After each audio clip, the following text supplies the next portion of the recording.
So, hello everyone, and welcome back to another episode of the 1 Point Safety Show with myself, Scott Hartley, and my glorious co-host, Scouse Andy. How are you, mate? You okay?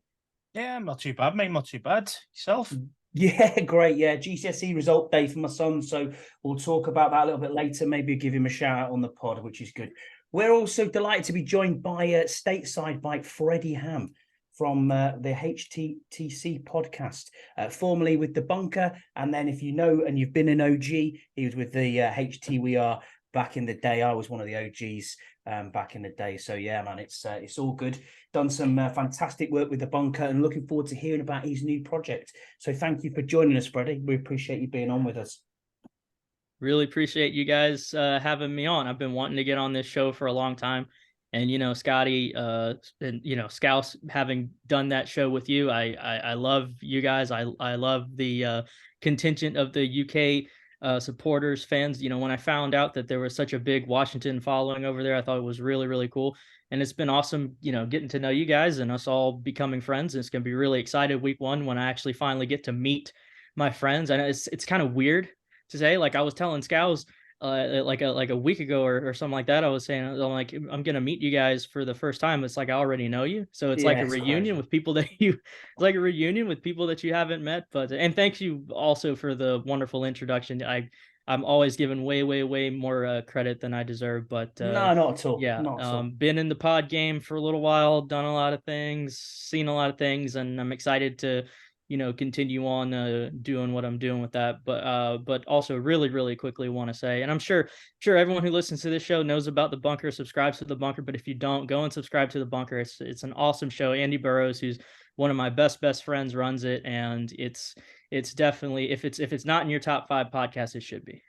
Absolutely. Along with 1 Point Safety Show. Thank you very much. I appreciate that, mate. Time you start putting that one in.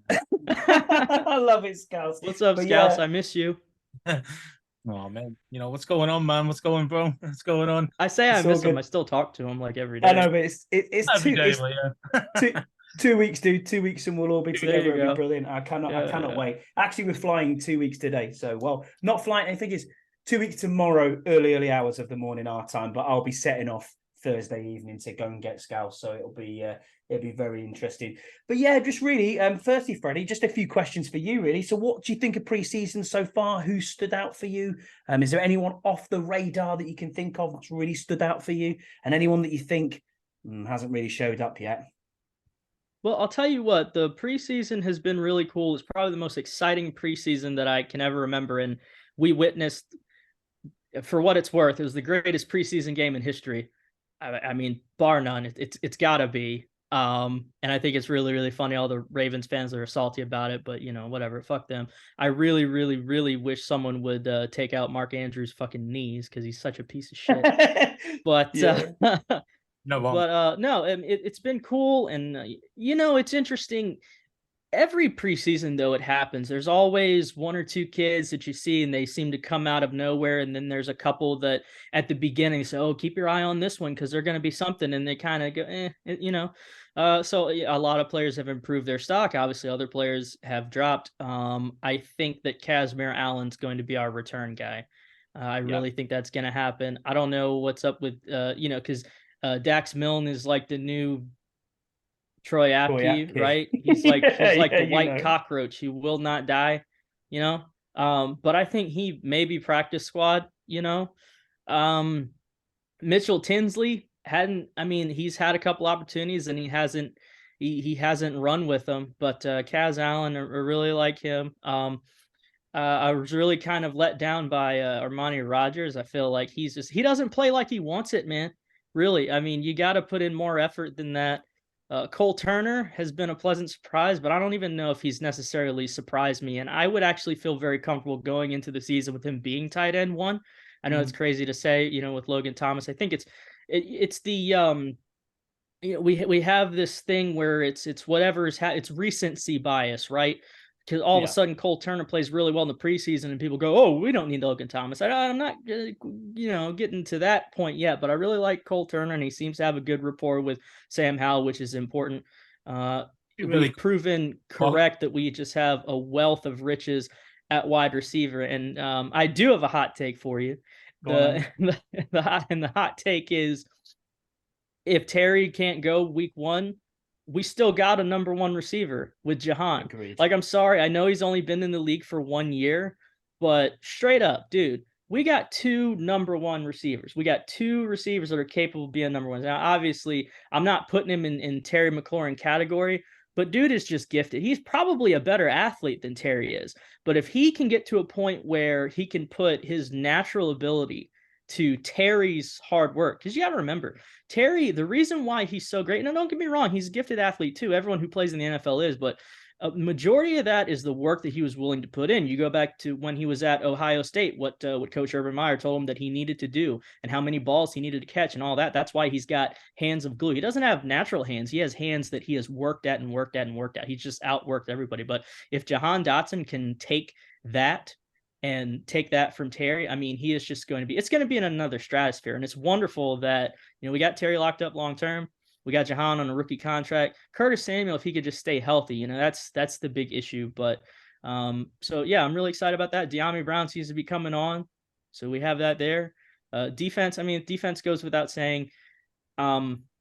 Emmanuel Forbes is doing Emmanuel Forbes things.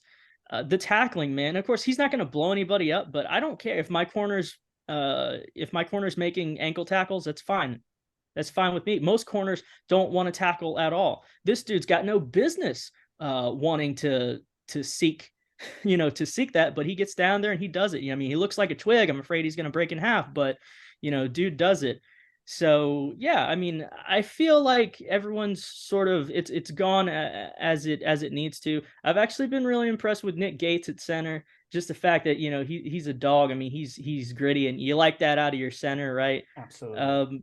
I think Cornelius Lucas has played better than Charles Leno, and I actually think that he played better than Charles Leno for stretches last year. And I know Charles Leno is right there; he's cemented at that left tackle spot. But you can say I'm crazy, but I might even be inclined to say that I think Lucas should be in that spot. But hey, I don't make those decisions, and I'm just a fan. So what do I don't.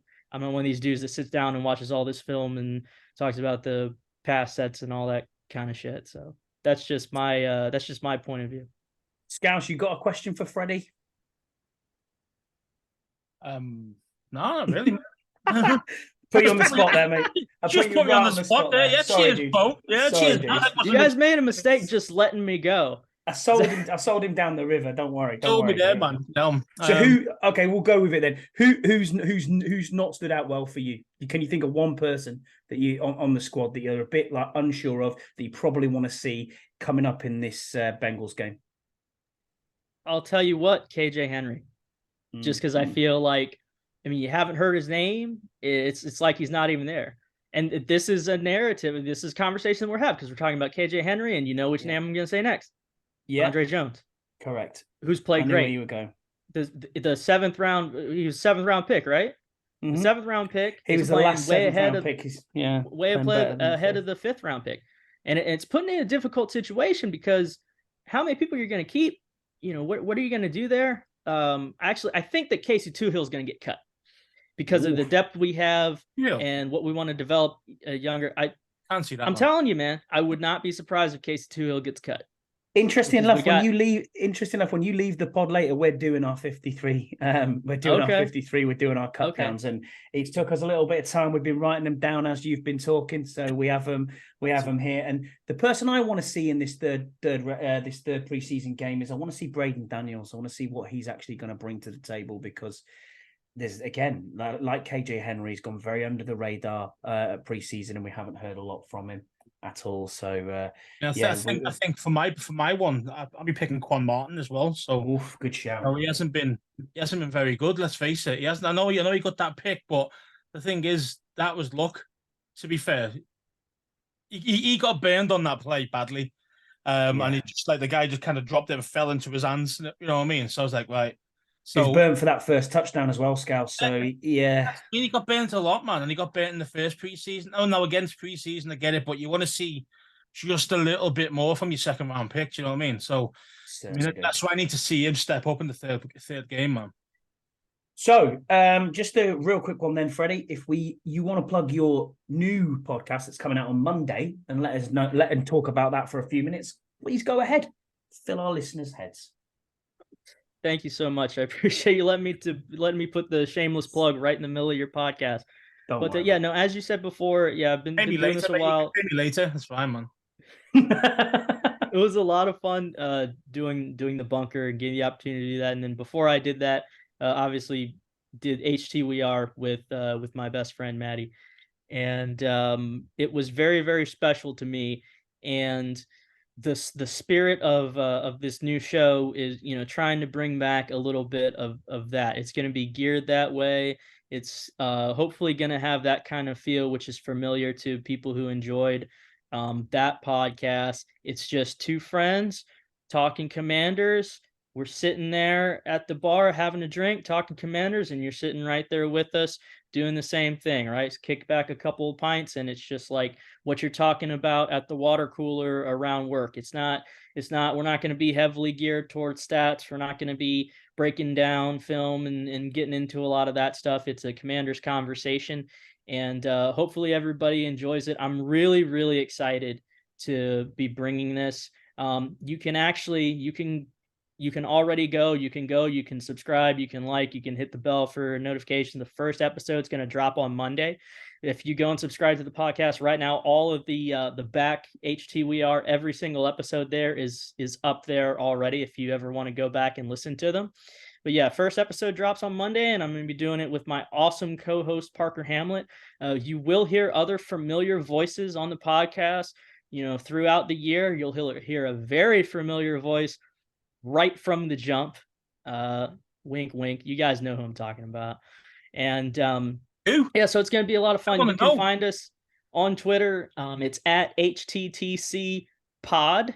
And our link tree is there with our links to Spotify, Apple, our social media. And then also, we're really excited about this, our official online store. It's up and running. You can find HTTC podcasts merchandise. We have some cool designs there, a bunch of different stuff. And what I'm really excited about is all of the proceeds from our online store go directly to the Hog Farmers charity, which is great because I've always championed them. They're a great organization. Chris Bryant, you know, all the work that they do. Keith Gray, Jeff Reinhart, who's a good friend of mine, actually lives right up the street from me.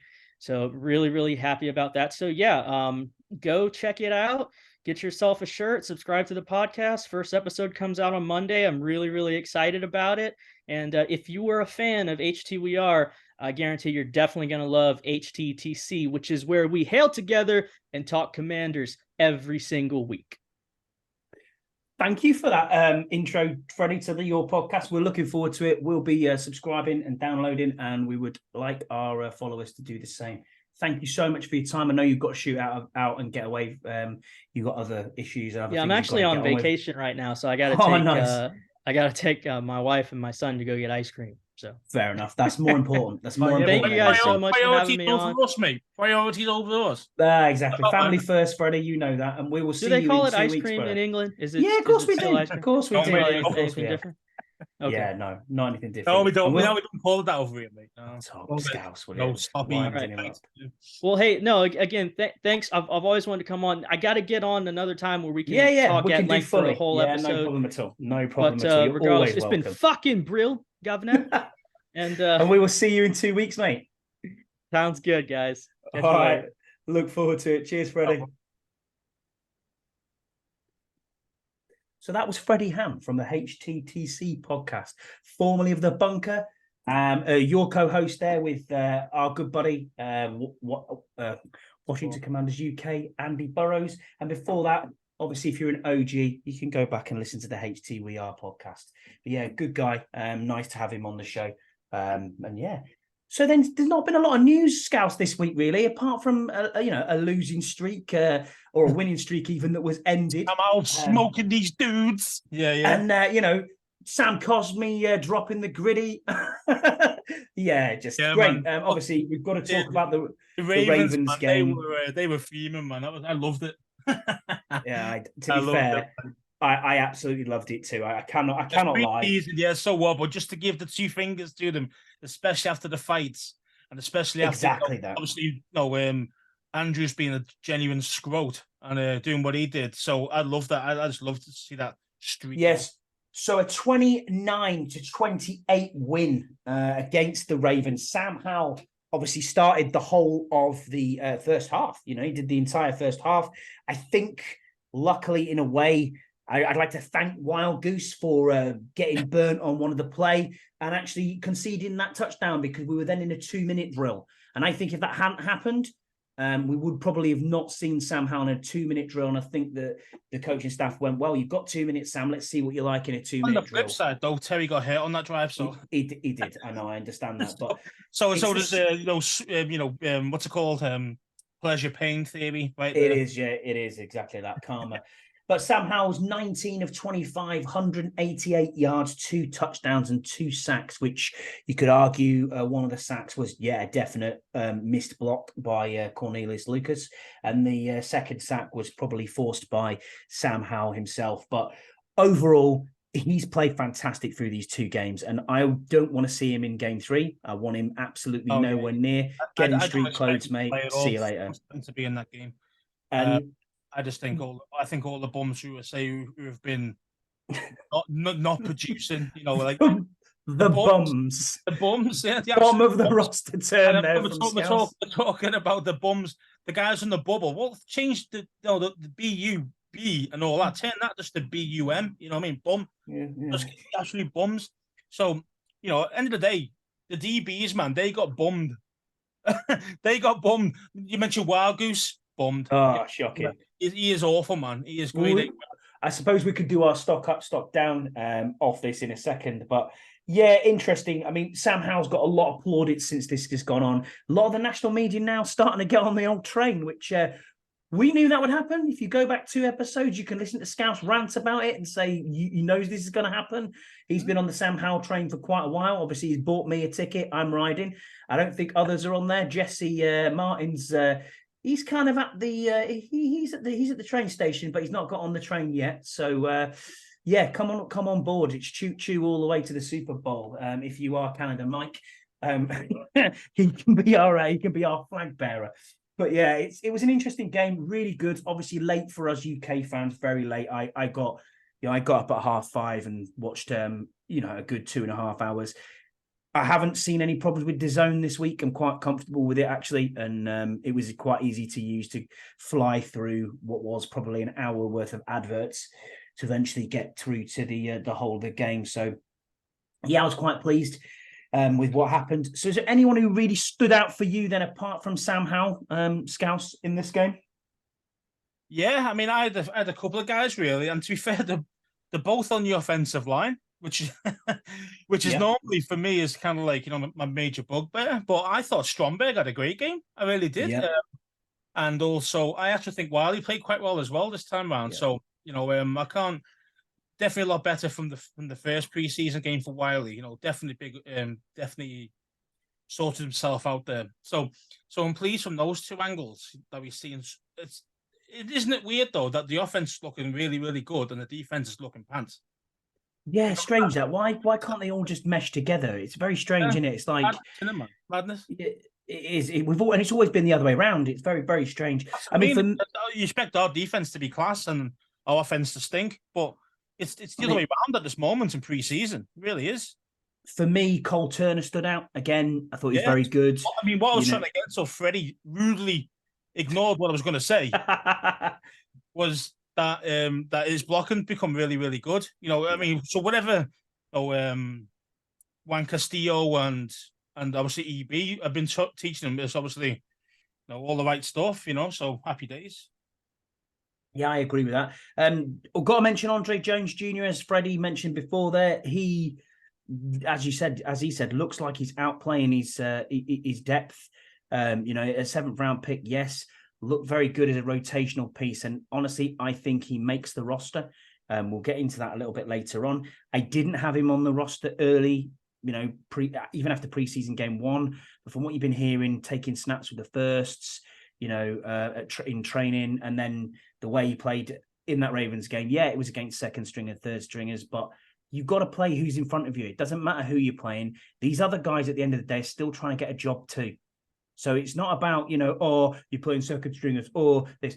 We saw that woman, I can't remember her name. What a bell end. I mean, honestly, salty as hell, going on and on and on about the one for the Ravens. Yeah, going on about, you played all of your first team offense. Yeah, but hold on a minute, love. There was 11 people dressed in street clothes on our defense who didn't play.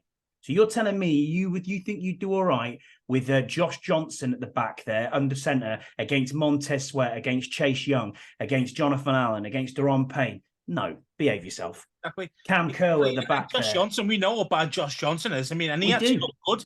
That's how bad our defense was. He actually looked quite good against us. Yeah, I know. But we know how bad deep down that he is because we've had him on our team. We know what he's about.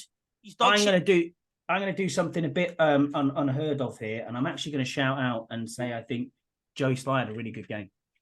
I think since the competition, but that way, and that's all I can ask for, man. That's all I can ask for. He didn't miss.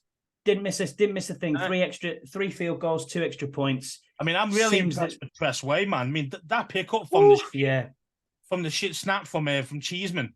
What's happening with Cheeseman? That is brilliant. How he caught that. I know it kind of hopped up nice, but he still caught it sweet and perfect timing for Sly to still put it through. Man, Cheeseman, you think he's trying to do like a different? Yeah, he is. And throw style to keep it lowered or something. But Jesse on the Bleeding Burgundy, he brought this up and said that apparently, according to training camp, he's doing a different technique this year. Don't bother. You're solid. You were good. You were solid last year. What's the problem? There's no issue. So yeah, I don't know what's happening there. I mean, shout out to Tressway, and actually, I'm going to give a shout out here to another specialist who we haven't mentioned. He put it on tape. Michael Palardi signed the day before the game, came in and smashed a punt. Yeah. Smashed a punt that was inside the 3 yard, down on the 3 yard line. You get your film on tape, son, because obviously you're not going to be here next week, unless Tress has obviously got he'll play this week, tight back. But I mean, I can't see Tress. What's the point in playing? He's not going to play. You don't need. You know but look, at the end of the day, he's got 2 weeks to put film out to people to show people, hey, this is what I've got. He hasn't been cut yet. No, not been cut yet, because obviously I think Tress, as you said, probably isn't going to be anywhere near the third game, and he'll probably play. And I think, yeah, fair play to you, mate. Put your film out there, and I hope you get set up with a team, because when people come in like that, who know they're not going to stay around, I haven't got an issue with it at all. I really don't have an issue with it at all, but. Overall, yeah, a good win. I mean, again, Dyami Brown. Yeah, okay, it's against the seconds, as we said before. When you look like a player who, here you go, Scouse, here's one for you. When you look like a player that you're running with the second team, but you look out of place and you look like you should be with the firsts, and you look like you're a complete mismatch. That's exactly what Dyami Brown looked like on that game on Monday night, early Tuesday morning for us. He looked like an elite wide receiver that shouldn't have been there. And the same can be said for Zay Flowers from the Ravens. He was very, very good as well. I mean, what I think about, I had a sneaky feeling that if Howell became QB1, that you're going to see a massive uptake in Dyami Brown, because those two of the boys together, they love each other, man. Like literally, that they have got pure connection. Episode 32, go back and have a listen. That is actually where you mentioned that. I've wrote it down. Yeah, I knew you'd bring that up. So yeah. I mean, I would say that the connection's there, and I mean, look at the touchdown that he actually scored in that game. When you see what Howell sees, and before he actually starts, before he lets go of the ball as he's throwing it to him, he's in double coverage. Mm-hmm. He's in double coverage, and Dyami's not even looking at the ball as he's throwing the ball. He goes, "I know where he's going to be. I know he's going to get up there and jump," and that's why he put it this side towards him more than say the back end. He just knew that he was going to be, and he knew he just genuinely trusted him that he wasn't going to fuck it up, and he didn't. He came down with the ball, beautiful. You know what I mean? It was a great throw, great play. So, but he wouldn't have done that, I don't think, with Jahan or with Terry, because I don't think he's got that. He's done young. He's getting better at those rapport with those guys, but he's been with Dyami for 4 years. You know what I mean? Like he knows Dyami inside out. So, I mean, and that's why I think that can make a big difference going forward as well as our wide receiver 3/4. And we spoke about Jahan Dotson before. I'm not even going to really mention him. He just did Jahan Dotson things, and that's fine. We expect a lot higher out of him, but he had a very good game. The last one for me, he's not going to make the team. But last one for me. Shout out to Jake Fromm, not giving up, not I think he will bottling. make the team. I think he will make the team because he had that extra that rule where you're going to need to have 3 QBs. No, it's got to be a person on the active roster, and you can't have the extra. I think he's going to be on the roster. I think he's going to be. I don't think you can. I don't think you can have it on the 53. I think you don't. You don't get 54. Oh yeah, you can have as many QBs as you want, but you're going to have to cut someone elsewhere for. Yeah, I think Fromm makes the team, and then he'd be the third stringer just in case. Because let's face it, look at our back record, our backtrack. From the last 5-10 years, we see our third string QB play most of the time because our guys get hurt or the god awful. So, hopefully to God, fingers crossed this year's different. But if you're Ron, you've got to keep him around. You know what I mean? I think we keep him on the practice squad, but and maybe call him up to the active roster. But I just think there might be. I think he might get. So you can dress 46 now. So rather than just being like, right, I can dress 45, you can dress 46 with that extra QB, but which is fine. So every week, stick him on a practice squad, but call him up every week and then actively. Can you do that, though? I don't know if you can. I thought you only had 3 times. Yeah, maybe. So many times you could do that. Yeah, maybe. I don't know. I'm really going to have to look into this rule because it's very strange what they've done to look at that. And I can't confirm whether. I think you have to be an active player.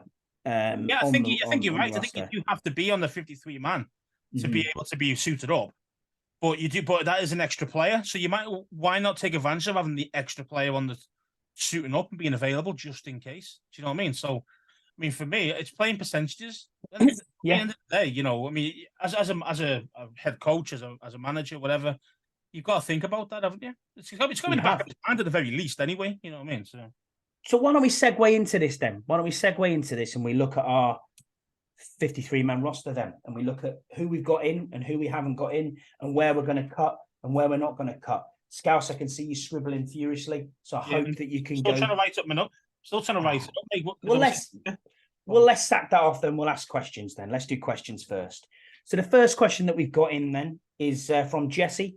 Shout out to Jesse from the Bleeding Burgundy podcast, and also the co-host of your show, The Bunker, with yourself and obviously Andy. Great show. If you're not subscribed to them, please go and subscribe to them.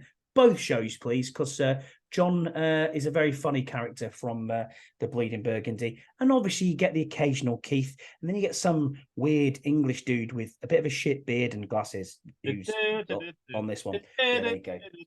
Yeah, it's me, yeah. So please subscribe to them both. So Jesse asks, why does Scouse hate Joey Sly? He's not letting this go, dude, is he? He's not letting it go, is he? Yeah. No, as I said before, I don't hate him. He just pisses me off with this because he's talented enough. He's got the leg. He's reasonably accurate from the 50-yard plus. But why is it much more difficult for him to hit a one-pointer? Do you know what I mean? Now I know you can say, he can miss 2 pointers and 1-pointers, and then he can hit a last-minute field goal and we win. But the thing is, though, he shouldn't need to be doing that. We should be in a much better position and a lot less stressed out for the whole team. I know every kick is not perfect. Justin Tucker's probably the closest, and Carlson over at the Vegas. But at the end of the day, for me, field goal as in inside the 40 should be automatic for all NFL kickers. Besides, unless it's crazy weather, you know what I mean. But in general, they should be making every single kick with inside the 40-yard line. Yeah, I agree with you. And the 1-pointers, the extra points. I don't even know what that's from. It's probably even close. I think it's like 35, and 35, something like that. It was 20 odd, wasn't it, the other day? Yeah, it moved back. 35 for an extra point. Yeah, 35 yarder. So it's 35 yarder. So he should be automatic. And especially with someone with a leg like he's got, which is like, say you can hit a 55 yarder, 58 yarder, and still with plenty to spare. He's got to be better. He's got to be better. He's got to, I don't know what it is. I don't know if it's a mental thing where he's not focusing.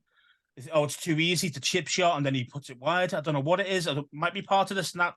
Jesse mentioned it to me on the bunker.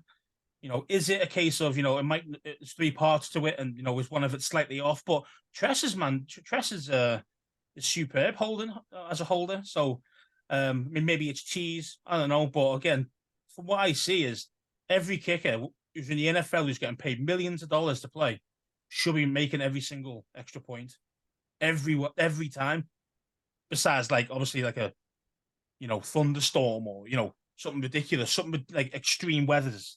Besides that, you should be making them every single time. Yeah, and to that end, Canada Mike's obviously asked us a question on it, and he says, "Do you think Joey might try a 70-yarder in game 2?" Game 2 isn't as in the actual week 2 game. Week 2 game, yeah, against Denver, because of obviously, I think he's trying to get on the high air, isn't he? That's what he's thin air, isn't it? So the ball travels further. Yeah. The answer to that, mate, is no. Yeah.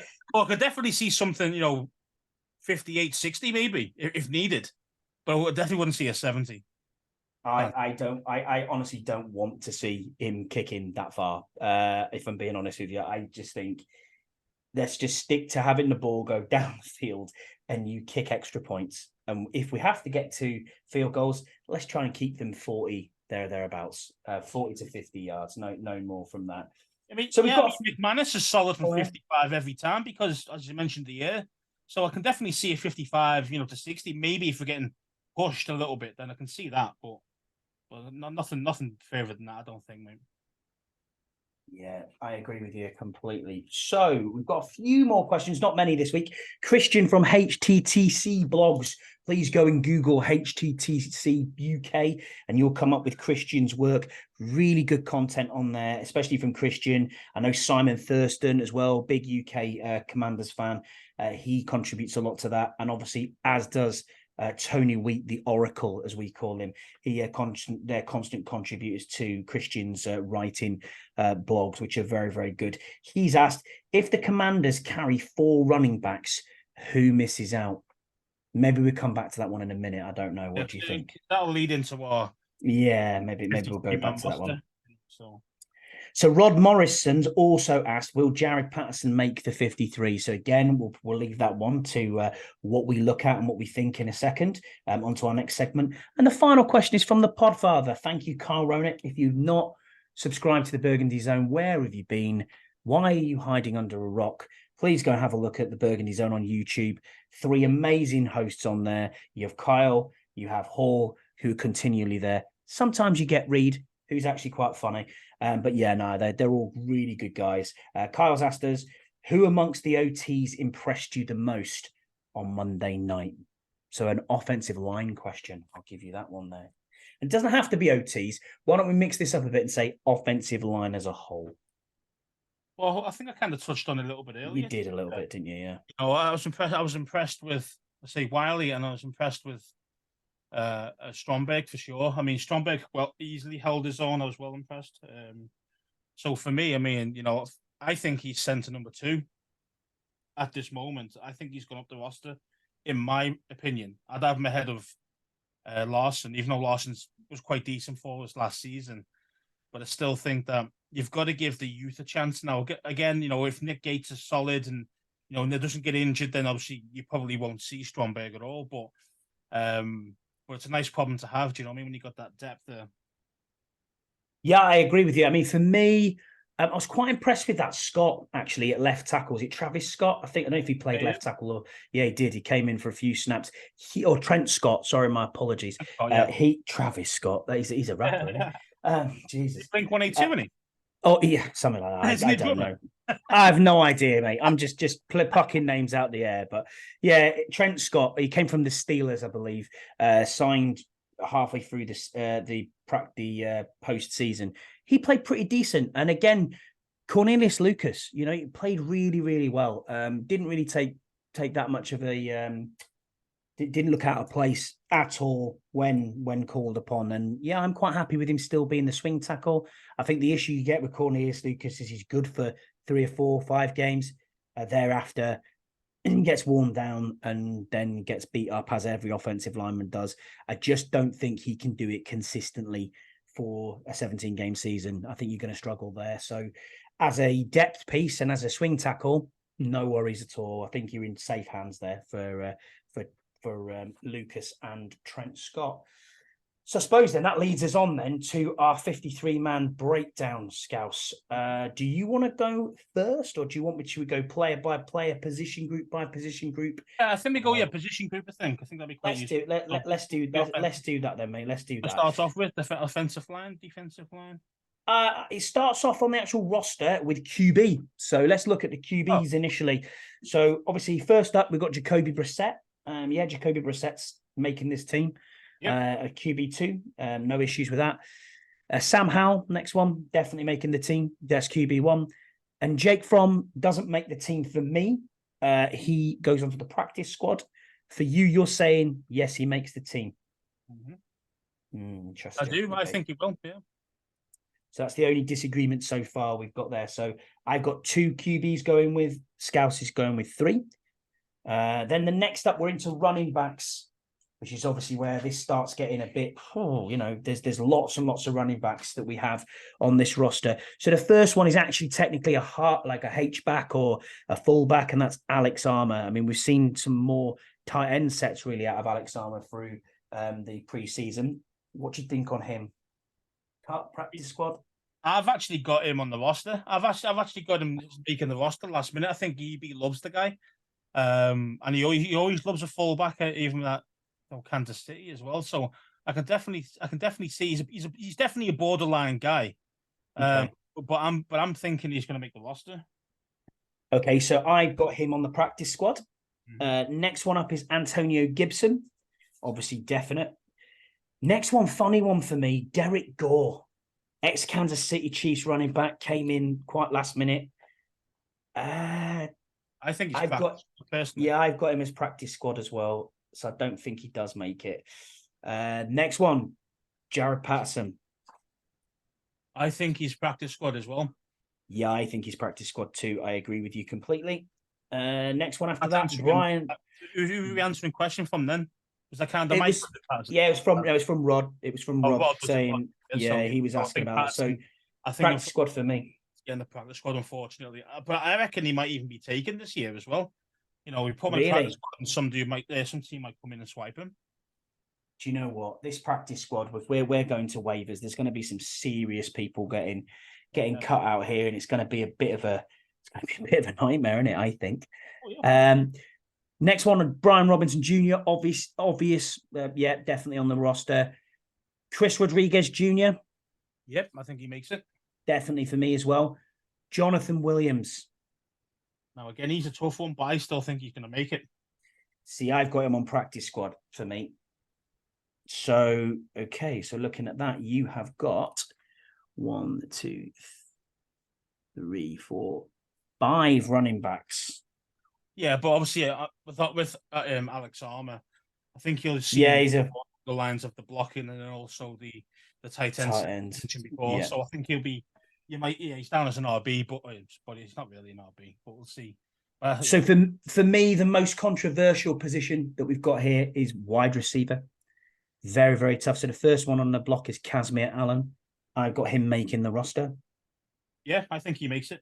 Just as I think he doesn't make it as a receiver. I think he's purely our punt returner and possibly kickoff returner as well. I look at that and think to myself, definitely that is who is going to do it. He's only been a wide receiver for a year. Prior to that, he was a running back. So he still needs a lot to learn at the wide receiver position. So he's not a guy that you're going to see, fourth quarter snaps from potentially. Running back, is that right?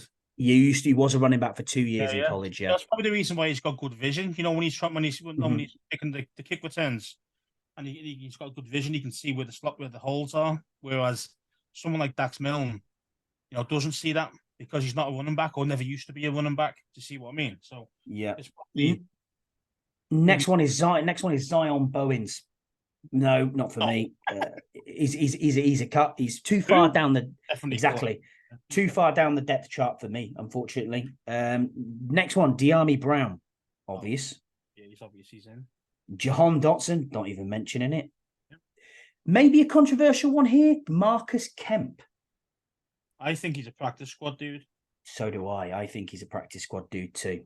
Even though he's really good on Specials, special yeah. teams, but I just think He's we've not got done a enough, dude and he who hasn't shown enough. Isn't shown enough, and we've got a lot of good guys on special teams already, which we'll go through from the defensive side. Mm-hmm. So, yeah. Tyreek McGowan, next one.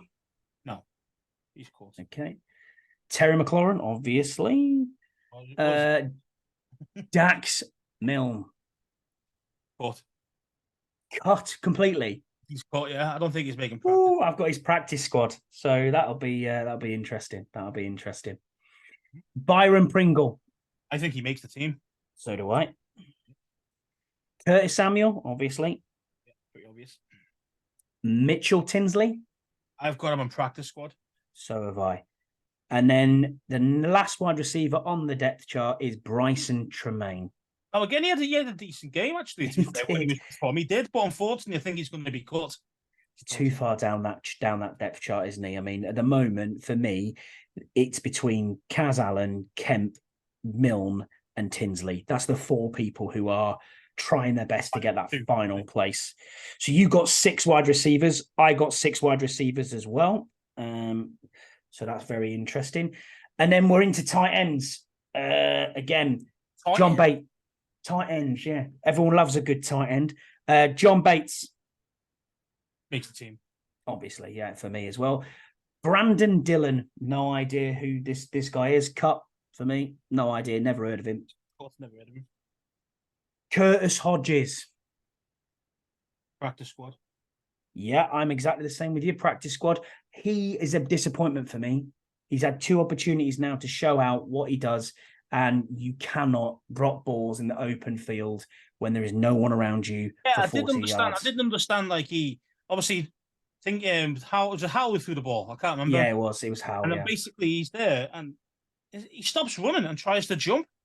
Like the ball's crazy above his head going towards she's up the field. Like, what's he doing? Do you know what I mean? Like, this didn't make any sense, man. No idea either. Any sense? Next one is Caden Smith. Nope. Don't know him. Gone. Cut. You're See you fucking later. trash. He is, yeah, exactly. Logan Thomas. Yep. Makes the team. So, and then the last tight end we have is Cole Turner. Yeah, he makes it as well. So you got 3 tight ends, and I have also got 3 tight ends. So interesting. Now we're on to centers. For me, I think all 3 centers make it. Yep. Because you know there's I hate the word position flex, but we've noticed that Stromberg's been taking a lot of snaps at right guard, and he's done all right. You know, he's done pretty well. He didn't look like he was out of place at all. So maybe, just maybe, if you're in a pickle, he can play in that position if needs be. Let's face it, right? If you're a 3rd round pick, you should be in the squad. It's simple as that. It is, yeah. Don't pick a 3rd rounder to be cut or be put on the practice squad straight away. No chance.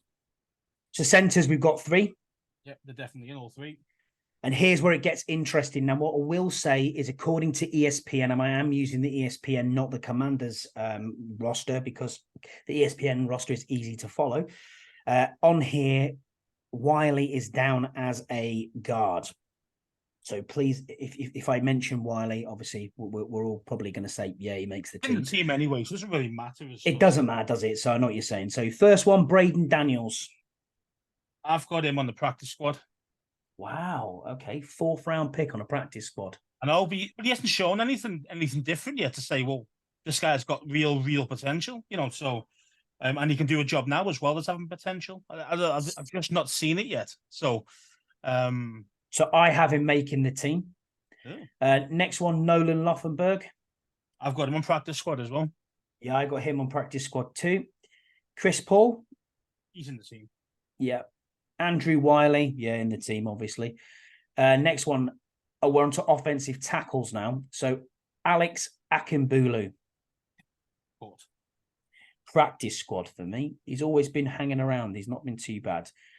Mason Brooks. Practice squad. Yeah, I've got it too. Practice squad. How many practice squads you allowed, actually, by the way? 14, I think. I think it's an extended. Might even be more than that now. I can't remember. Yeah, I can't remember what it's extended to, but it might even be more than that. Sadiq Charles. makes the team. Who else we got? Sam Cosme makes the team. Leno. Jared Jones-Smith. Cut. Cut for me too. Charles Leno Jr. makes the team. Aaron Montero. Practice squad. I've got him as practice squad too. And then Trent Scott. Yeah. I think well, he's done okay, so I'll probably put him practice squad. I don't think. And this is where we differ because you went with 3 QBs. I've took him on the squad. I think he makes it. Right, that's okay. What about Lucas? Yeah, Cornelius Lucas. I've obviously got him on there too. So you've got 4 offensive tackles, and I took 5 on mine, which is quite interesting. And then we'll get on to the defensive side. So actually, how many does that make for you then? So 5. So far, I've got 26 players on the start. So you got 26 players. So you took 20. You took 26. I took 25 on the offense. So I've gone the other way. 26 on the D, and 20 and 25. No, it's 20, 25, 25, and 3 is the way I've gone. So you must have gone 24 on the defense then, which would be quite interesting to see who you've got rid of, because this for me, the defense is crazy. It's definitely harder. This is crazy. Whoever we are cutting here, or even moving to the practice squad, or doing whatever we can. I mean, we really need to look at actually how many people are going to be on a practice squad, because let's have a look before we start making stupid decisions. Yeah, maybe, because this is crazy. How many on?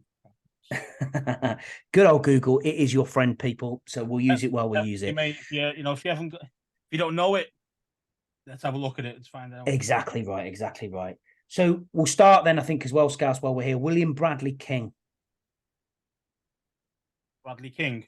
Where are we on? Sorry, there. Are we on defensive line? Defensive ends we're on now, yeah. Bradley King. Yeah, he makes the team. Yeah, for me, he makes the team too. Next one, KJ Henry. Practice 5th squad. round practice squad. Wowza. That's probably where your 24's coming from.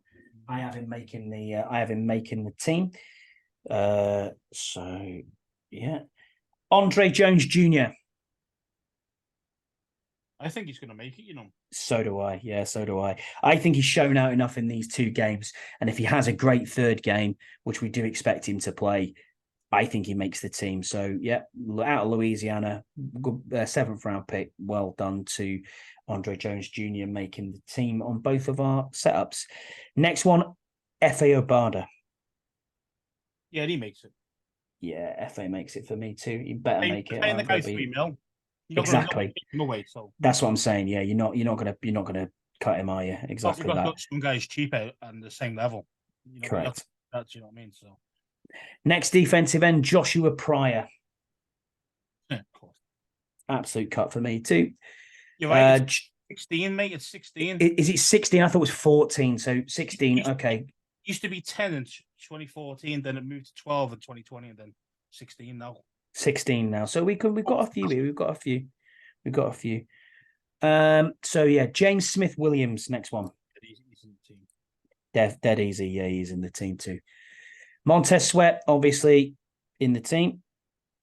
Yeah. Casey Toohill. I think he makes it. Yeah, I do too. I've got him down too as well. Player, man. He's a good player. He's underrated. Yeah, I think he's a good player as well. I do too. And then obviously Chase Young. Yeah, that's a given. So you've gone with 7 defensive ends. Woofed. Yeah, these things. Yeah, I know what you're saying.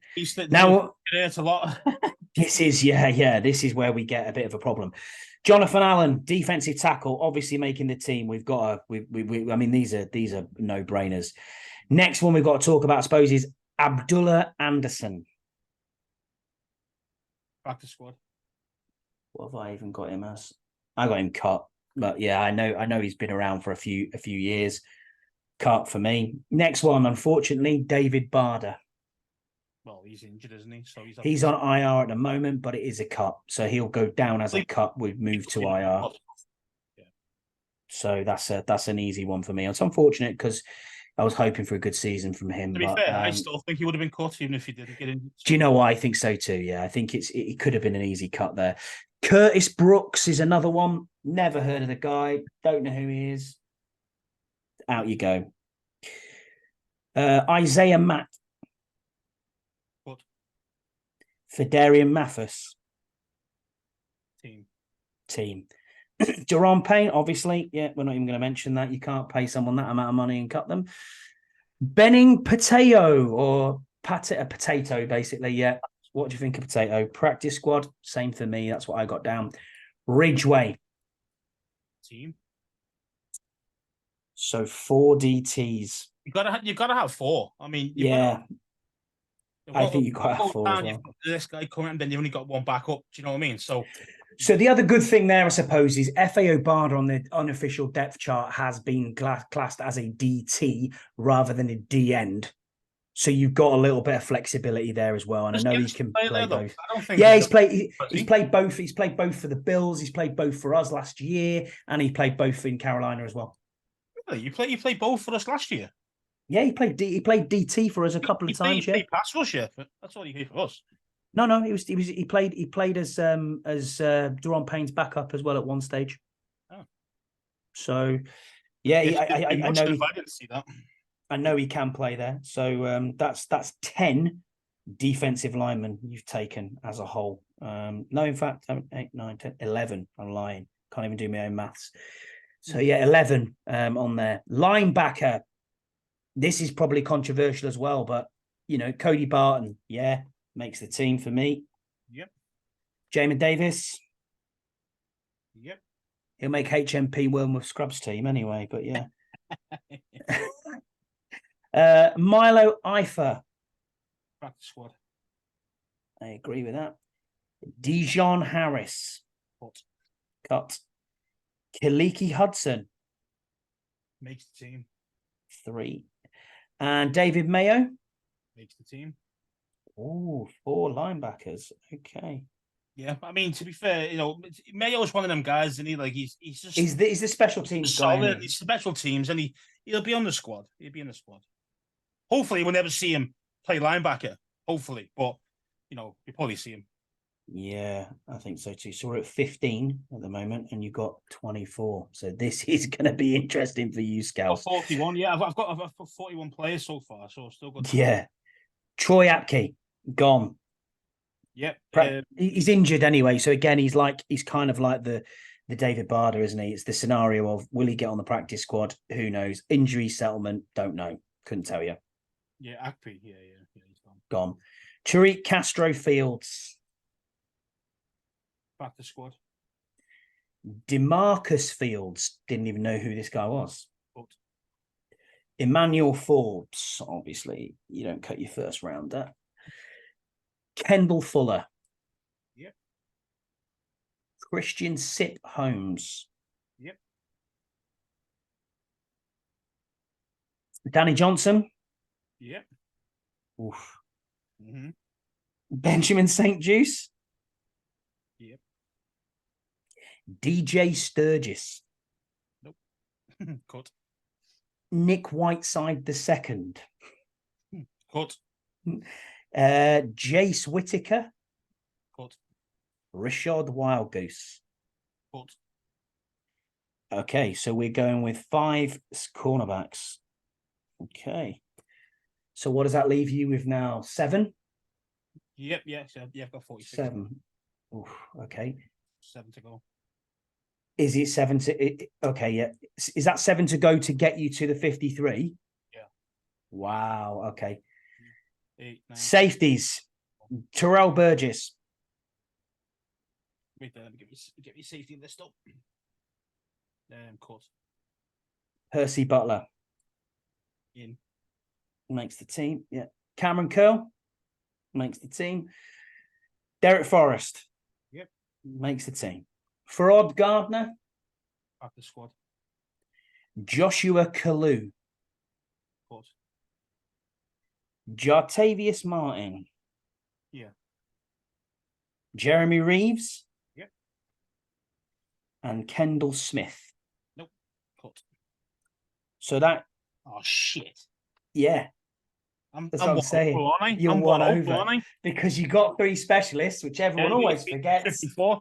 But don't forget, don't forget though. I've played the game a little bit there. You know, with the from situation.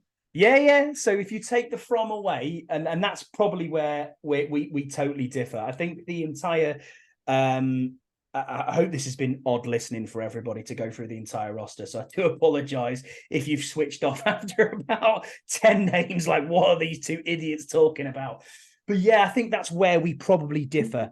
I haven't taken from. That's I the put him on case. the practice I've got squad. to drop somebody else. I've nice to keep. Yeah. I'm on the 53. Interesting. So I think What I'll do, I'm going to keep from. Yeah. John Williams is going on the practice squad. Jonathan Williams. Yeah, I got him on the practice squad as well. Yeah, I did. I got him on the practice squad. So I'm going to swap that round. So From's on the John So- Williams.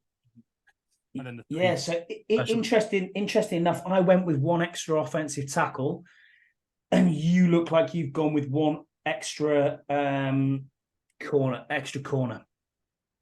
which Well, is extra QB as well, wouldn't it? Extra QB. and extra QB, yeah, as well. So we've got a few little bits there. I mean, what for you then? If we look at these battles, is it wide receiver that's the biggest one? Is it running back that's the biggest one? Is it corner that's the biggest one for you, or is it offensive line, or even if we're taking the D line as a whole? For me, what do you think? to be fair, the hardest competition is going to be wide receiver and the running backs. I think because Yeah, I agree. It's only because all the running backs are quite decent and they all can do a job. You know what I mean? It's just you know, if no one gets injured, I think that's going to be the way it is. The guys we've got right now and what we picked, obviously, stick John Williams. John Williams is on. It'd be unfortunate to be on the practice squad, but I think I agree. You know, but I genuinely believe we're going to have 3 QBs on the list. So, so I only went with 3. The difference again was I only went with 3 linebackers. So I did not take David Mayo. I put David Mayo on the practice squad. Mayo's one of them dudes, man. He just sticks around. He's not great at all. He's just no, but he is a pure special teams guy, and you always get maybe 2, possibly 3 who are pure specialty teams. For me, what I'm looking at for my special teams was Percy Butler, you know, Revo, and Mayo, because they're absolutely nails on there. Totally get it. So for me, the special teamers as a whole, if we're taking Kaz Allen under that wing, he's a punt returner, pure punt returner, nothing else. And then the only 2 special teams guys that I'm actually properly thinking is Revo. I mean, you don't take an all pro and cut him or anything like that. Plus, we paid him a bit of money. And then the other one, as you said, Percy Butler. Yeah, that's my other one as well. So I think we're in agreement there. But it's going to be some serious, interesting cut downs. It's going to be a practice squad or even cut. But you also got to remember here, this is the first time since 2017 that we are going as an organization and as the NFL, each team's roster is going from 90 to 53. That waiver wire is going to be fucking ridiculous. There is going to be some serious talent throughout this league that gets put, on the waiver wire. I mean, who on earth are we? Looking at this, are we now going to? This 53-man roster is not going to be the 53-man roster going into week 1. Nowhere near. I pretty much think we will find a left guard from somewhere. I really do. I still think they're going on about Charles. But oddly enough, the first 2 reps of the game against the Ravens were Paul was in with the first team. Then the next thing you know, for the 3rd rep and the 3rd drive, Sadiq Charles is in. Then Sadiq Charles plays all the way through till halftime. And then in the second half, you've seen Chris Paul. And it's like, well, you really cannot decide who has got that left guard spot. And then you've got Ricky Stromberg playing at right guard. What about this for a shocker? What about if actually Charles gets cut? What, because of injury? Or... But because he's never available, and you know for a fact that he's just not going to be able to handle even 1 full game. Never mind, it's 17. So I honestly think this left guard from outside, external. Yeah, I honestly think they're going to look external for a left guard, and I think that this coaching staff is in love with Sadiq Charles for whatever reason. Me, you, every other fan can't seem to see it. I mean, he had an all right game. He had an all right game when he did. when he did come in, he had an all right game. But it's tough, isn't it? It's tough. You can only play what's in front of you. I get that, and it was second team. You can only see off his past. You can. You know what I mean? And the thing is, with Sadiq Charles, it's like, yeah, is he talented? Yeah, he's got some talent. But the problem is, he can't stay healthy. So what's the point of having a guy if he's not available? But why do people do this? Why do they get to the pros and then they're like, I can't do anything? I mean, I remember him being drafted and I jumped off my couch and I was screaming, thinking, this is a brilliant pick. I really did. I was all over this pick thinking, please pick him up. Joe Burrow's blindside protector. Yes, please. I'll have me some of that out of LSU. Great school, great tackle. You're thinking to yourself, hey, we've got a steal here. This is a left tackle of the future. And it just never worked out for whatever reason. It just hasn't worked out. We got him as a tackle and realized that he sucked quite quickly. And then we put him in as guard, which then he's took a few years to kind of get his head around it, it looks like. Yeah. And the problem is he gets injured. He doesn't last more than 4 games before he goes down. Yeah, what is it they say? Scouse availability is the best ability, is it? What's that mean? What do they say? It's availability is the best ability. Yeah, the best ability is availability. Correct, exactly. mate. Yeah, absolutely. You're not available. Then what's the point? It's going to be really, really interesting, isn't it, to see what's happening. That could be the shock cut. Yeah, but there's going to be some serious talent on this waiver wire from all these teams.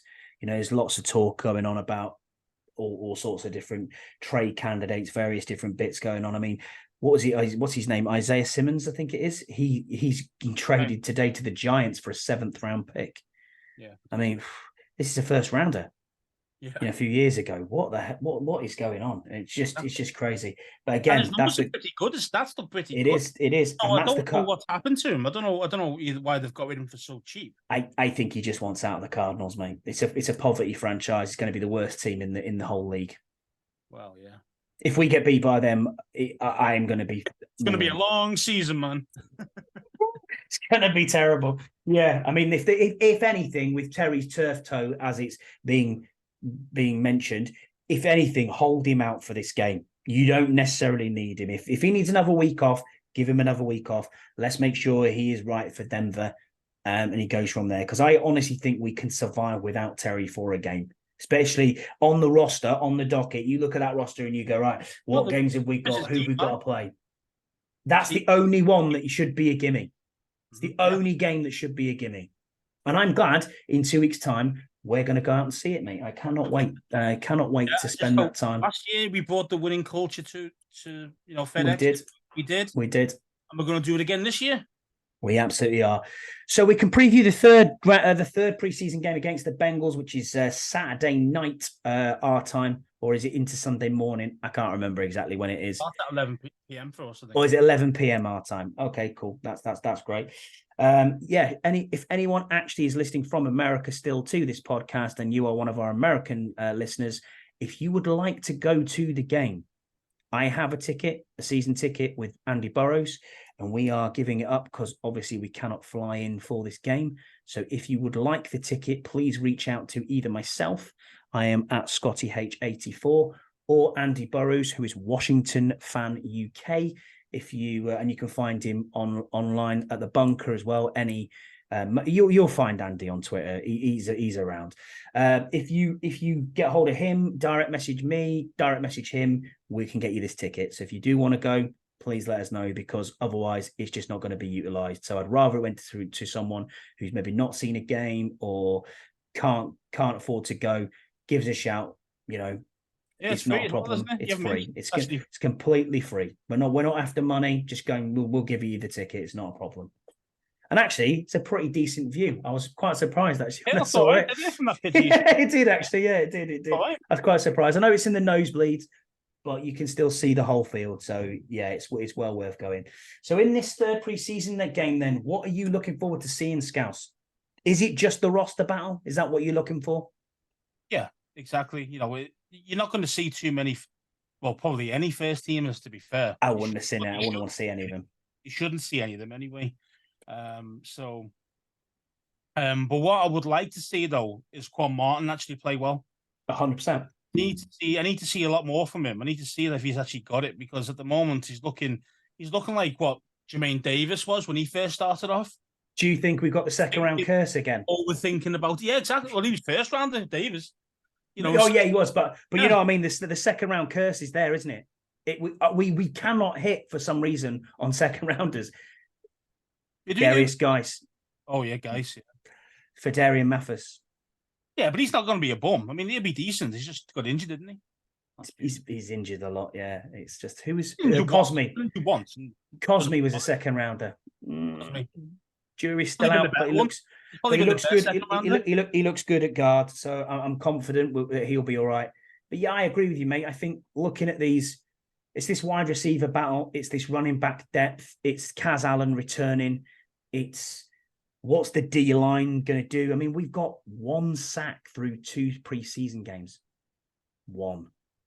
Yeah, exactly. That is not good. Exactly. Very, very little tackles for loss. Well, they haven't played most of the first team guys. So what you expect? We haven't, but you still expect a little bit more. I mean, last week against the Ravens, 1 tackle for loss for the entire team, and that tackle for loss came from Ben Potato. So, or Benning, I don't know how you pronounce his surname. We're calling him Potato. We shouldn't do, but yeah, he's a Hawaiian fella. So it's just not, the defense has just not stood up at all. But we still won the 2 games. So are you complaining? Are we nitpicking a bit? Yeah, I mean, maybe of course we've got to nitpick, because that's the whole point, isn't it? I mean, if we were going to be, these armchair GMs that we think we are, rah fans, it's all great, it's all great, yay! Yeah, you don't want to be too deluded that everything's great, and you don't want to be too deluded that everything's god awful. Podcast to be 2 minutes, Scouse, wouldn't it? What's that? Said the podcast to be 2 minutes. Yeah, exactly. Yeah, you're fucking trash. It's exactly what we're going to be getting. No, what's it called, man? Yeah, so it's always going to be like an in between, isn't it? Really, when you're looking at these things. So I'm all in on Howell. I'm all in on the offense looking good. Obviously, EB's doing what he should be. We needed the reps as well, so that's another thing that was nice, that we saw full half rather than just 1 or 2 drives. But yeah, defense is not looking good so far. But again, how we haven't played most of our first teamers, because let's face it, most of the reps there for the first team D line were mostly against Baltimore in the practices rather than they were. And I think, to be honest with you, I think that practice, them 2 days, gave us more than we needed from even any of these preseason games. I mean, that was well worth it. Some people say we actually out muscle them. You know what I mean? Yeah. Out aggressiveness them, or whatever you want to call it. You know what I mean? So if we're doing that against a team who's a perennial, playoff team, team every year, then again, we're not far off, man. We're not far off.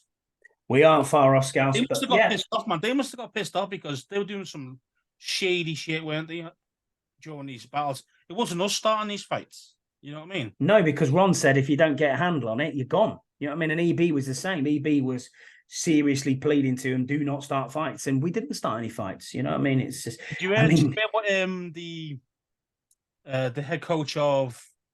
Is it Taylor? Is he... Zach Taylor? Is he Cincinnati's head coach? Yeah, he is, yeah. Isn't he? Yeah, what's it called? See what he's done? He said, if anyone fights during practices, if you're a first teamer and you fight in practices, you are going to play in the preseason game. Wow. Yeah, if you're a guy who's on the bubble, who's like, you don't know much about him or whatever, you won't play in the preseason game. So you are gone. Way of stopping it straight away, man. I think it's a great idea. I mean, who are they joint practicing with?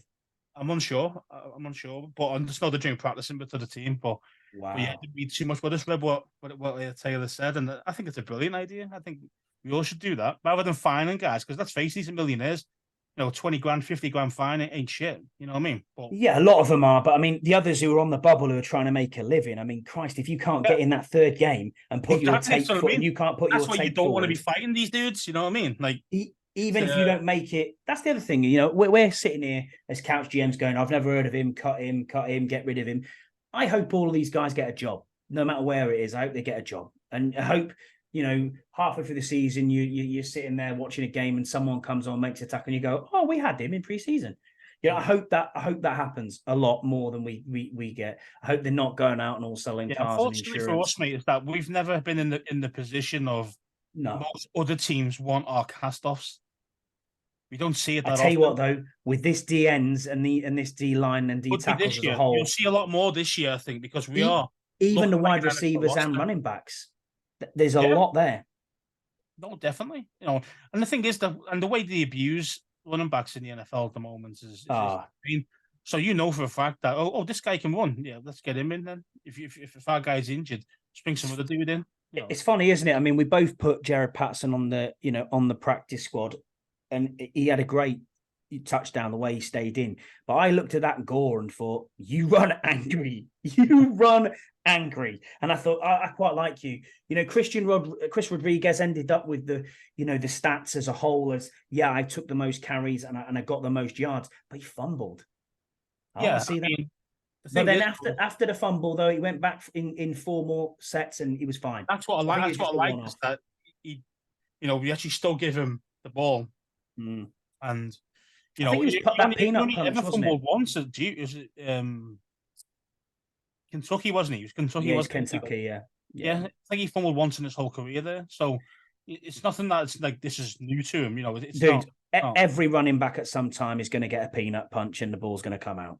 It happens. Do you know what I mean? It does happen. So I got no problems with him. I think he's a very good running back. But look at the depth there. We're talking about Jonathan Williams, who's come in and had snaps last year.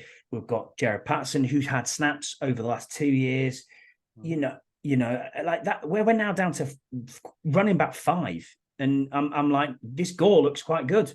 You know what I mean? And he's a veteran. He's a veteran from KC. He's been at other teams as well. So really interesting to see what happens here. I'm going to be by the internet looking at who's being cut where, when, how. It's going to be a very interesting couple of weeks. And is it like a day or two after the last game, is it? Tuesday. It's on Tuesday this week. Tuesday next week. Yeah, coming. So I think it's the 20. Is it the 29th? Yeah, 29th. Yeah, 29th is cut down day. So it'll be very interesting to see what happens there. It is cutthroat when you're not like just a brutal sport, isn't it? I mean, just an absolute brutal sport. If you're not a stud or an absolute superstar, it is brutal, man. I mean, but look what they're doing to Jonathan Taylor as well. Wild, that, isn't it? He's an old pro. He's an old pro, and he's treating them like that. I mean, it's just insane, man. It really is. Like it is mad, and I don't think we'll ever understand this as fans. And this is probably something that we need to step back and take a bit of an interest in, and maybe look back and think about actually what is happening here, because obviously we're not au fait with the college game immediately. A lot of people out there might differ in the UK and say, no, I'm big into college football, but you have got to be the absolute tip of the spear to get into the NFL. And we're just like banding it around like, yeah, you're gone. See you later. Never breach our door again. And you see players like Gore. We had Chris Gore 4 years ago on our practice squad, and we cut him, and now he's back again. The same thing goes all the way through. There's lots and lots and lots of players that just cycle through as perennial practice squad guys. I mean, look, if you're on the practice squad, you're making nearly $300,000 a year. It's not a bad living, you know what I mean, to make the practice squad. But I just think to myself, you have to be elite as a football player, have gone through high school, have gone through, 5-star recruits, 4-star recruits, have gone through the college game, top of your game. You're in the college team. Then then you're in the pros. And it's like, it's totally brutal, isn't it? It is like, I mean, imagine that, right? How many people are sitting there on Tuesday with a bin bag going, I ain't got a job anymore. It's loads. There'll be loads like that. You know what I mean? It is definitely brutal the way they do it, and the contracts the way they are as well. Brutal, Whereas if you're in baseball, you're in basketball over there. These are more of a contract you sign that has a guaranteed contract. Mm-hmm. I mean, it's always fully guaranteed in them sports, isn't it? Just not in the NFL. All of them are, yeah. So, and that's where the NFL's even more brutal, even more cutthroat. And I think it's personally, even though I love the sport, I wouldn't want my son playing. No, not for me. Play baseball or basketball if they're good enough. It's funny, isn't it? It's funny if you're a sportsman like that. And it's obviously not you're not getting CTE either. When you're old. Yeah, that's true. Yeah, that's true. I mean, funnily enough, it's like, what is it? It's $28,000, I think, if you complete training camp. So if you're just a camp body and you've done nothing through training camp and you get brought in, the end of training camp, the day it ends, everyone gets a check cut for 28 grand. All right, isn't it? Cheers for 3 weeks. Thanks. All right, I'll see you again next year. Thanks. Yeah. Not bad, is it? Hey, I'll do that. We've got this new left guard. I'll go up against Scott Allen for 28 grand. Got this new left guard called Scouse Andy. Yeah. Yeah, stick me in there. Come on now, let's see what you got. And you just like absolutely destroy me in like 5 seconds. But it's not gonna happen. It's not gonna I'd be like that guy for the John Allen actually pancaked and yeah, I know you were about. Yeah, that'd be me. Absolutely. Get absolutely laid out. But I'll do it for 28 grand. Hell yeah.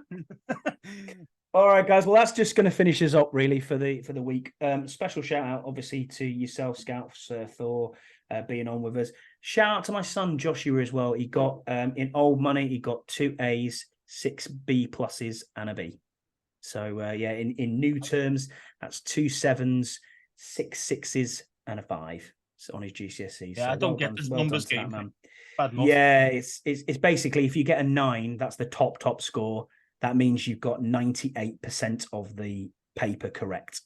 Wow. So, you know, and an all day star in our world is an 8. Right. So, yeah, so he's done well. Do you know what I mean? He's done really well. A standard C pass in the new terms is a 4. So, really? he didn't get there. So he's got a B, 5 B pluses and 2 A's. So well done to Josh. We did say to him. Yeah, I'm really pleased with him. I mean, is he happy with it? Not you. No, he's not happy. No, not at all. He wanted 8s and 9s because the mocks and the prelim tests that he'd done, he had 9s and 8s and a few 7s. Though, no, I mean, I know it's not A level, but the A levels, like, they're getting ridiculously harsh mark this year. Yeah, they were the same for the GCSEs. GCSEs done the same. Yeah, thing. it was the same. They lowballed everyone, you know. Yeah, they have. So he got his results, and they all turned up at 9 at school, and the head teacher was there, and she said, "Look, I'm going to let you know your scores might be not what you think because this is what they've done." So it was the 2019 marking scheme that they used, the one prior to COVID. Yeah. But what they've been practicing on was last year's tests, which were COVID tests. So obviously he's come out with like 9s and 8s on that as and thinking I'm doing exceptionally well. I don't have to, study as hard on them bits. But he's still chuffed to bits. I mean, me and my missus said every 9, 8, or 7 you get £100. So I've got to shell out 200 quid to him. So well done, Josh. Yeah. So shout out. That's the reason why he's pissed. Yeah, of course it is. He wanted the money. Of course he did. He's like, I'm going to do my dad for £1,000 here. What do you think you're going to Washington? You're not going to Washington, son. You can't afford that shit. You need to pay that money to me. I'll put him on a pay in 3. But yeah, it's that's 3 pay. Isn't that what Burrows does with 3 pay? Yeah, well, maybe 3 pay. Yeah. Shout out to Stuart if he's listening. Yeah, exactly. Yeah, he knows. All right. Well, thanks very much, everyone, and we will catch you again next week. I don't know what we're going to do for the week after that, but we'll catch you next week. Bye.